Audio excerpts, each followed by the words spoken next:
The last thing Travis Monroe expected on a rainy Tuesday morning was to meet the woman who'd change his entire life, barefoot in a silk robe and standing over a leaky sink. "Are you the plumber?" she asked, eyebrows raised, a wrench dangling awkwardly from her fingers. Travis blinked the rain from his eyelashes and adjusted his soaked hoodie. "Not exactly. I'm just here to fix the disposal. Your neighbor called me, said you were panicking." She looked past him toward the door, visibly confused. "Eleanor." He nodded, said you were flooding your whole kitchen. "I wouldn't say flooding," she muttered, stepping aside. "But yes, it's leaking, badly." Travis stepped inside, dripping on the white marble floors he'd never seen outside of luxury magazines. The kitchen looked like the set of a cooking show, spotless, modern, and way too expensive for anyone who needed help fixing a garbage disposal. "Nice place," he muttered, kneeling by the sink. "I just moved in," she said, wrapping the robe tighter around her waist. "Nothing works yet." He glanced up. "That explains the dripping sink and the lack of towels." She laughed, and it was the kind of laugh that made you forget the rest of the world. "I'm Olivia Kane." Travis Monroe, single dad, part-time handyman, full-time chaos manager. Her expression softened. "You have kids?" "Just one boy, his name's Brady. He's 7, smart as hell, eats like a grown man." Olivia smiled like that actually meant something to her. "That's sweet." Travis didn't know what to say to that, so he focused on the sink. It took him 15 minutes, a busted knuckle, and a lot of muttering under his breath before the leak stopped completely. He turned the faucet on, then off. No more water pooling. "You're good," he said, standing up, wiping his hands on his jeans. She handed him a towel from behind the kitchen island. "You're bleeding." "It's nothing, comes with the job." "Still," she said softly, "you didn't have to." "Couldn't leave you standing in a puddle." Her gaze lingered on him, not in a flirty way, more like she was trying to figure him out. The kind of look people gave when they were used to being suspicious, but wanted not to be. "How much do I owe you?" He shook his head. "Don't worry about it, just tell Eleanor thanks for looking out for you." She frowned. "No, really, let me pay you." "I'm serious, it wasn't a big job." "Still, you got soaked. You helped me, and I'm pretty sure you just saved my kitchen from turning into a swimming pool." Travis hesitated. He could have used the money. Rent was late. Brady's school trip was coming up, but there was something about the way she said it, like she wasn't used to people doing things without expecting something in return. "I'm good," he said again. She looked at him like he was an alien. "You don't strike me as someone who doesn't need money." "I don't," he admitted, surprising himself, "but I also don't charge someone for something that took me 15 minutes. She studied him again. Then, "Do you like coffee?" He blinked. "Yeah." "I'm terrible at making it," she admitted, "but there's a coffee place down the street, my treat." He glanced at the clock. He had to pick Brady up from school in 2 hours. "All right, but I'm warning you I drink too much sugar in mine." She smiled again. "Even better." They walked in silence toward the corner cafe, the rain easing into a drizzle. Olivia pulled up the hood of her coat, eyes squinting against the mist. "So," she asked, "you always rescue women with broken plumbing?" "Only the ones who look like they belong in Vogue." She bumped his shoulder gently. "I do not." "You do." "I'm wearing a bathrobe. And still look better than anyone I've ever met." She looked away, but the smile stayed on her face. "You always this smooth." He chuckled. "Nope, usually too tired for flirting." "Maybe I'm just lucky then." Maybe she was, or maybe he was. Travis wasn't sure. They sat at a window table, sipping overpriced lattes. Olivia asked about Brady, and Travis told her about bedtime stories, soccer games, and the time Brady tried to microwave a Pop-Tart in foil. She laughed so hard she snorted, "You're kidding." "I wish." She was easy to talk to, sharp, funny, but also genuinely curious about everything he said. It wasn't fake, and he could tell because he'd had enough people fake small talk and then forget his name 5 minutes later. "What about you?" he asked finally. "What do you do?" She paused for half a second too long. "Consulting." He raised a brow. "That's vague." "I like it that way." He didn't push. They finished their drinks, and she walked with him back to his truck. It was old and loud, and the passenger door had to be slammed twice to shut. He was embarrassed until she leaned against it like she didn't care. "Thank you," she said suddenly, "for today." "Anytime," he said and meant it. She looked up at him then, something quiet and curious in her eyes. "Travis." "Yeah. You should let me hire you." He blinked. "For what?" "Handyman stuff. I've got 1,000,000 half-working things in that house. I'm serious. I could use someone who doesn't talk down to me or overcharge me." He hesitated. "You sure?" She nodded. "I'll pay you fairly, and I make decent coffee now. Kind of." He grinned. "All right, deal."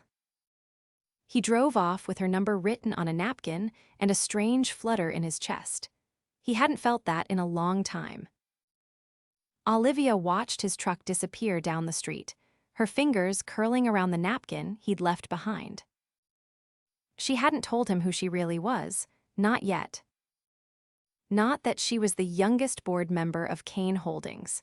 Not that she owned the house outright. Not that she had more money in her checking account than most people saw in a lifetime. But she would. Eventually. Right now, she just liked the way he looked at her like she wasn't a millionaire, or a burden, or a headline. Just a woman with a leaky sink and a heart that hadn't felt this alive in years.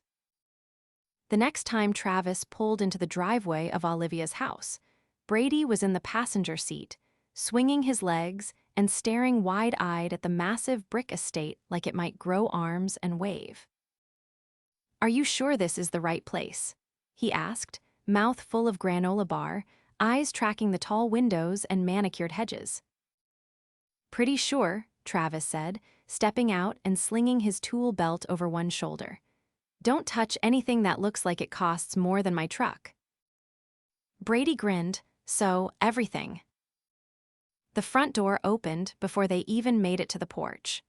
Olivia stood there in dark jeans and a soft navy sweater, hair pulled into a loose braid that made her look nothing like the woman who'd once been on the cover of Forbes. "I thought I heard your truck," she said, stepping aside. "Come in, both of you." Brady glanced up at Travis, who nodded once. They stepped into the foyer, the warm scent of vanilla and something savory filling the air. A golden retriever puppy skidded across the tile, nearly crashing into Brady's legs. "Whoa," he crouched instantly. "You didn't say you had a dog." "I just got him," Olivia said. "He's a menace." "What's his name?" "Hazel." "That's a girl's name." "I know," she said. "He was supposed to be a she. Long story." Travis smiled silently and followed her into the living room, where a stack of curtain rods leaned against the wall, next to a half-assembled bookshelf and a lamp with no bulb. "I made a list," she said, handing him a piece of paper. "But I can't promise I didn't add things just because I got tired of looking at them." He scanned it quickly. "You weren't kidding." "I never do." He started with the bookshelf, while Brady and Hazel chased each other in circles through the hallways. Olivia watched from the arm of the couch, nursing a mug of tea and trying not to look like she was staring. "You're good at that," she said after a while.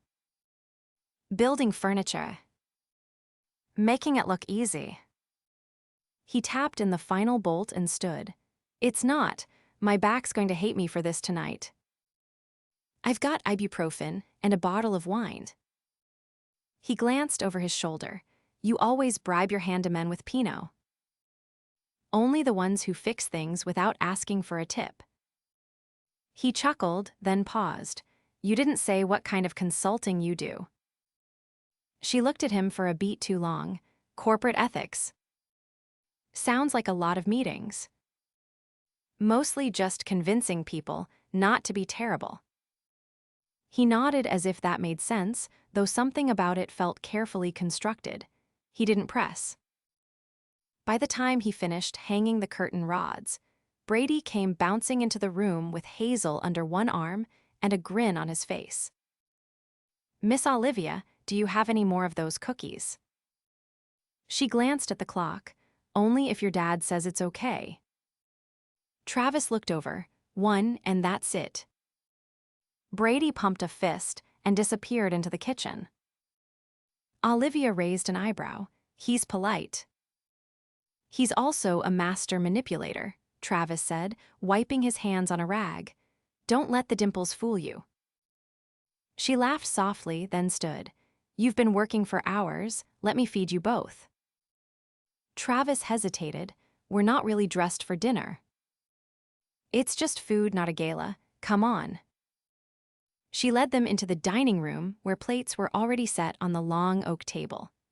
A pot roast sat at the center, surrounded by roasted vegetables and a loaf of crusty bread. Did you cook all this? Travis asked, surprised. I had help, she said. I'm not a magician.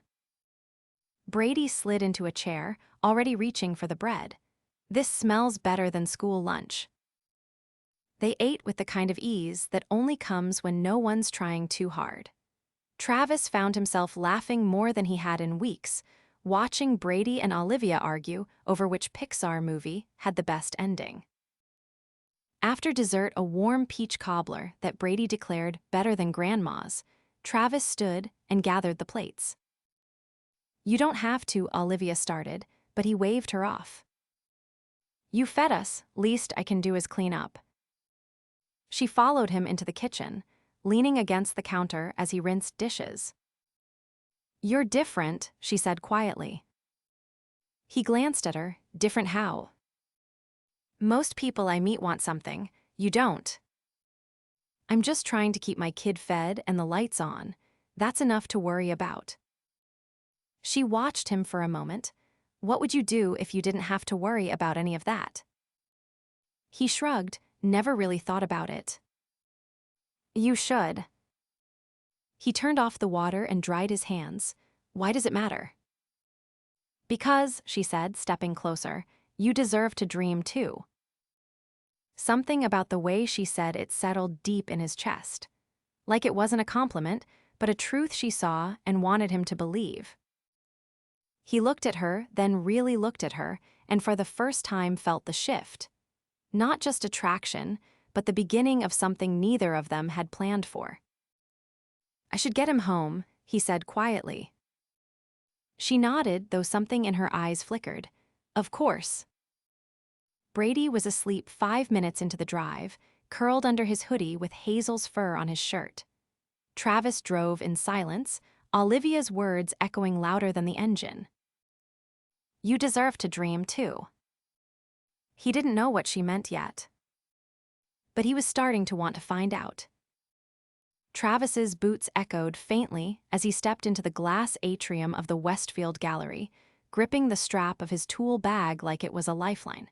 He was 30 minutes early, but Olivia had asked him to meet her here for a favor, and the last thing he was going to do was keep her waiting. He didn't know what kind of favor required a visit to a modern art gallery with marble floors and a valet, but he was learning quickly that Olivia Kane didn't do anything the way you expected. Mr. Monroe. A woman in black approached him with a tablet in hand and a sleek earpiece tucked into her hair. Yeah. MS, Kane asked that you meet her on the top floor, elevators to your left. He nodded, thanking her with a quiet, appreciate it, then made his way across the pristine lobby, feeling painfully out of place in his flannel shirt and worn jeans. The elevator doors opened silently, and he stepped inside, catching his reflection in the mirrored walls. He looked like he'd come to fix a thermostat, not meet a woman who probably had her own art curator.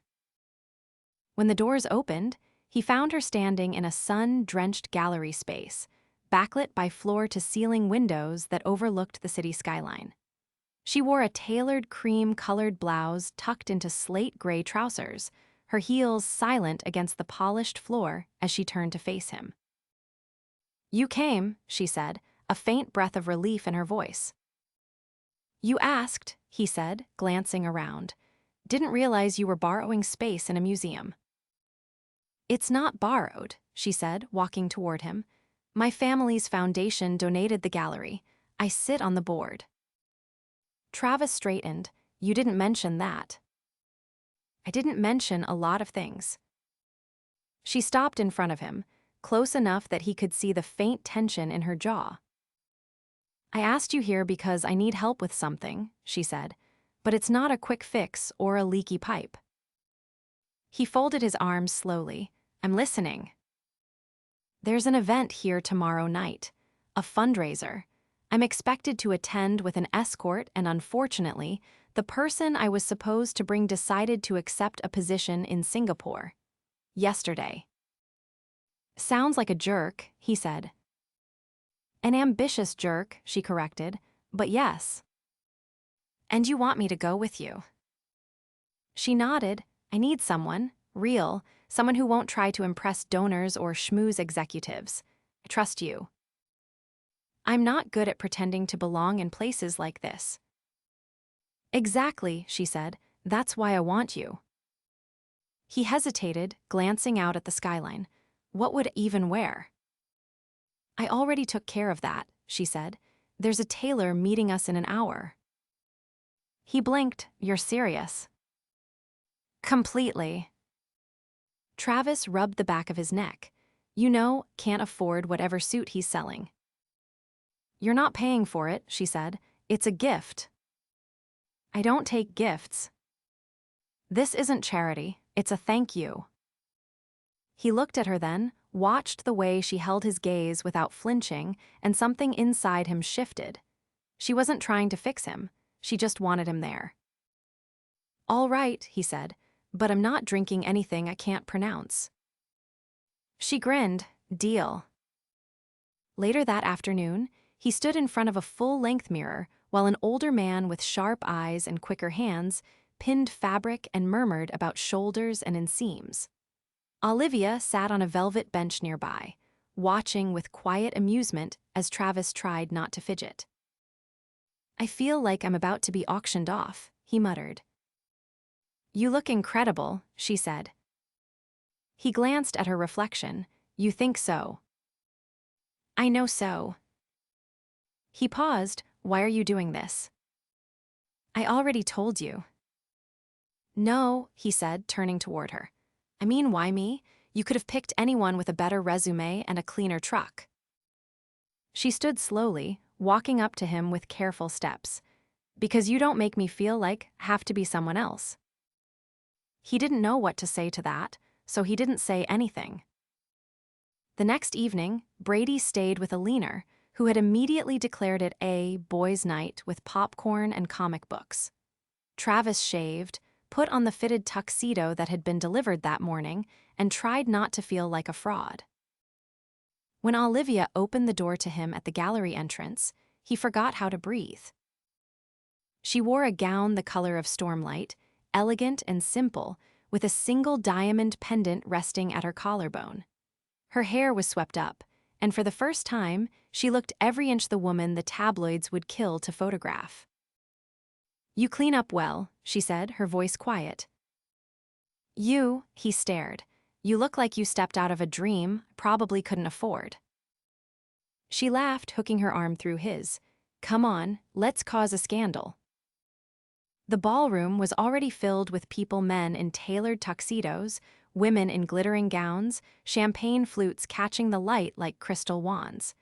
As they stepped into the space, heads turned. Conversations paused.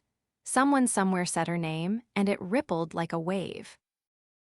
"You weren't kidding about this being a big deal," Travis murmured. "Too late to run," she said. "I wouldn't, even if I could." She pulled him close, her hand resting just below his elbow. "Good." They made their rounds. Olivia introduced him simply as Travis, and no one questioned it. He shook hands, nodded politely, and let her lead, trusting her in a way that surprised him. He didn't belong here, not in this world of wealth and pretense, but for some reason, with her, he didn't feel like an outsider. Halfway through the evening, they stepped onto the balcony to catch their breath. The city lit up beneath them, a glittering sea of lights and motion. "You're doing better than I expected," she said, sipping from her glass. "I haven't spilled anything or insulted anyone. I'm calling that a win." She turned toward him, her expression suddenly serious. "You know they're going to ask who you are. And what are you going to say?" She looked at him for a long moment. "The truth." He raised an eyebrow. "Which is?" "You're the man who fixed my sink," she said, stepping closer. "And you're the only one in this room who makes me feel like I'm not drowning." The words hit him harder than he expected. He set his drink down and took her hand, thumb brushing over her knuckles. "I didn't mean to fall into this," he said. "I know," she whispered, "but I'm glad you did." She leaned in slowly, her breath warm against his cheek. He didn't move, couldn't, and when her lips brushed his, it wasn't dramatic or aching. It was soft, real, the kind of kiss that didn't need an audience. When they pulled apart, she didn't look away. "I'm not who you think I am," she said. "Then tell me," he replied, his voice low. "All of it." "I will." And as the city pulsed around them, Travis realized something he hadn't admitted to himself until now. He didn't care how much money she had. He just didn't want to lose her. Travis stepped into the garden behind Olivia's house, adjusting the sleeves of his shirt as he scanned the twinkling lights strung between the trees. The air was warm with late spring, and the soft music drifting from the speakers gave the space an almost surreal calm. He'd spent the last 2 weekends finishing the patio extension she'd wanted, and now she was throwing a small dinner to celebrate, as she called it, a thank you, even though he'd told her not to make a big deal out of it. Brady was inside with Alina and Hazel, happily making s'mores in the fireplace. Travis had checked twice already. Still, he found himself glancing back toward the house every few minutes, just in case. Olivia stood near the fountain, barefoot in the grass, speaking to a woman he didn't recognize, older, sharp-eyed, dressed in a linen pantsuit that screamed old money. When she noticed him, she touched the woman's arm lightly and made her way across the lawn. "I wasn't sure you'd come," she said as she approached. "You invited me. I'm not in the habit of ignoring good food." She tilted her head. "That's the only reason." He exhaled. "You know it's not." She didn't answer right away. Instead, she nodded toward the dining table under the pergola, where a few guests were sipping wine and laughing. "That's my family's lawyer over there, the one in the red scarf, and that's Carter from the board. He's been trying to get me to merge Kane Holdings with a tech firm in Berlin. Keep saying no." He followed her gaze. "Why are you telling me this?" "Because I want you to know what you're walking into, if you keep being around me." He crossed his arms. "You think I can't handle it?" "I think it'll be hard," she said honestly. "People are going to say things about you, about us." He studied her face for a long moment. "Let them."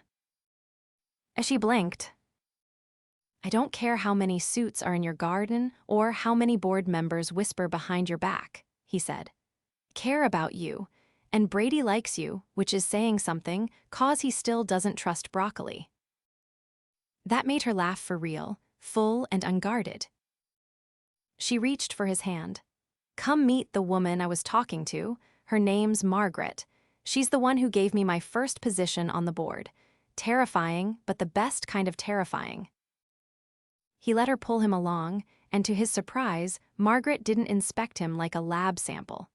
She asked about his work, his son's school, and the patio he'd just finished.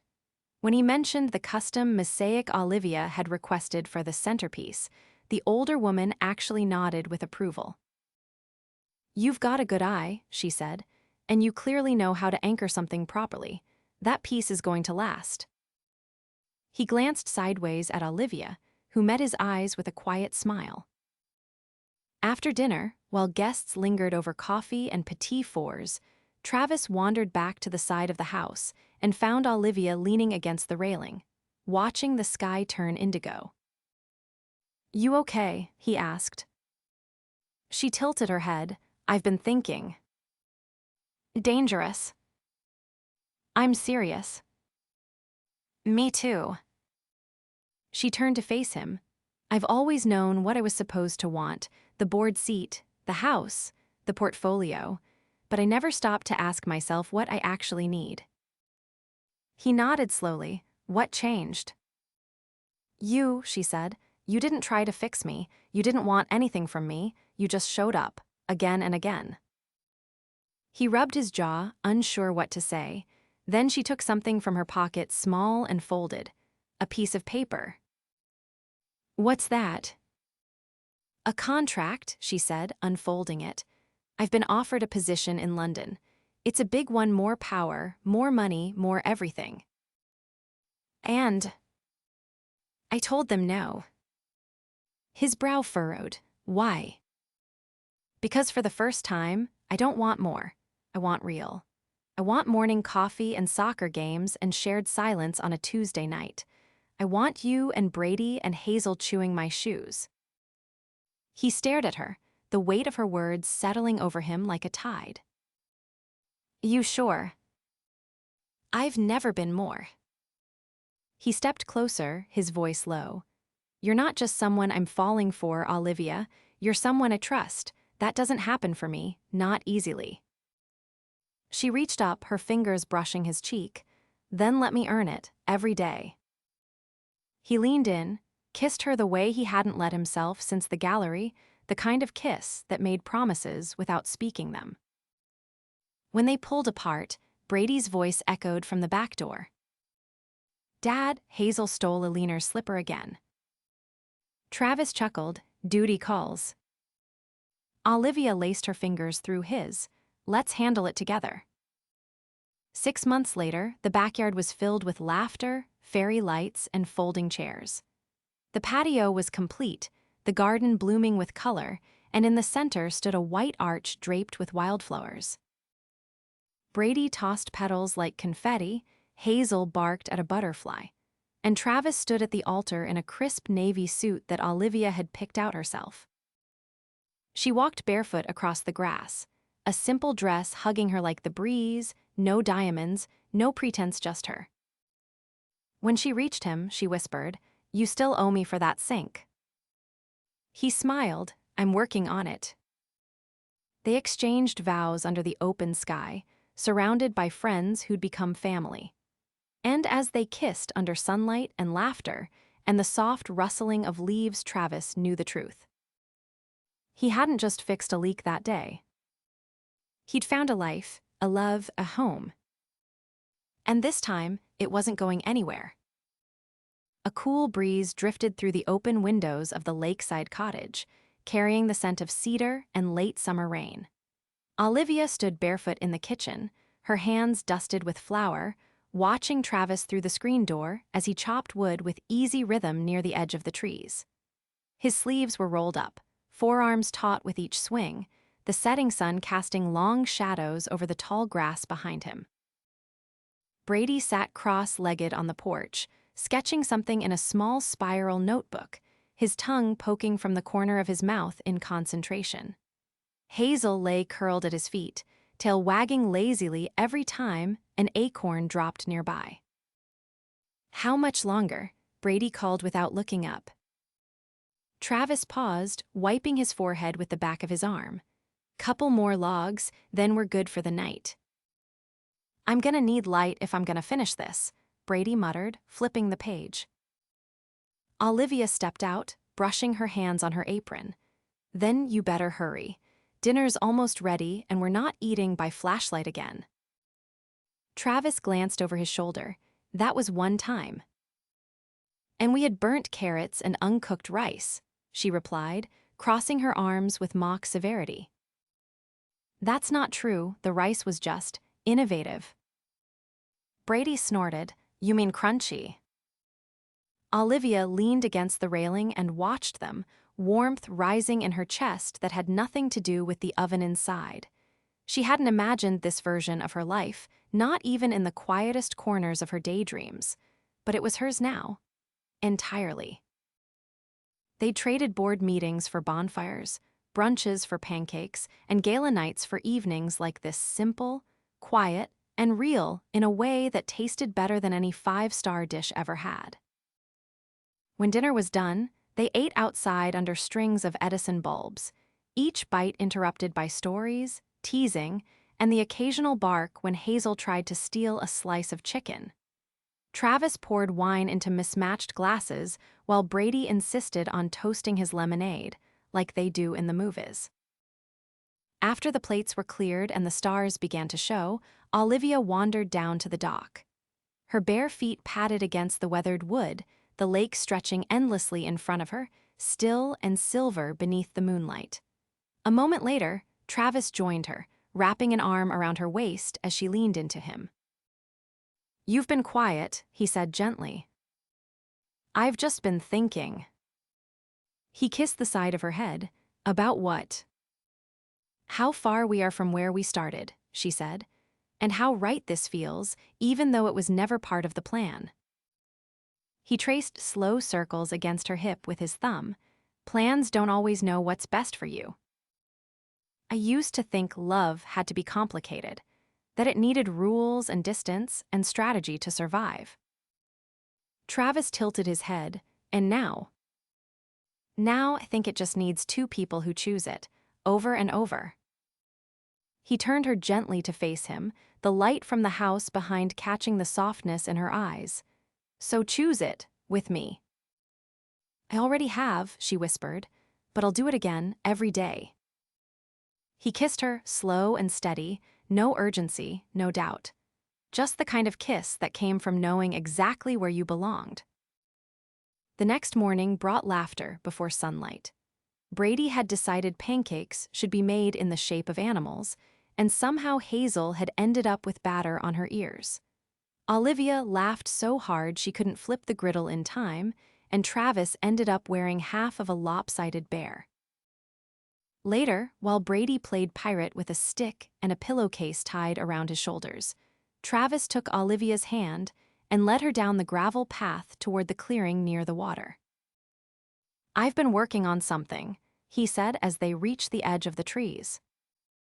She squinted into the sunlight. "Is that?" "A greenhouse," he said proudly. "Mostly finished. Still needs shelves and glass, but it's yours." She turned to him, stunned. "Mine."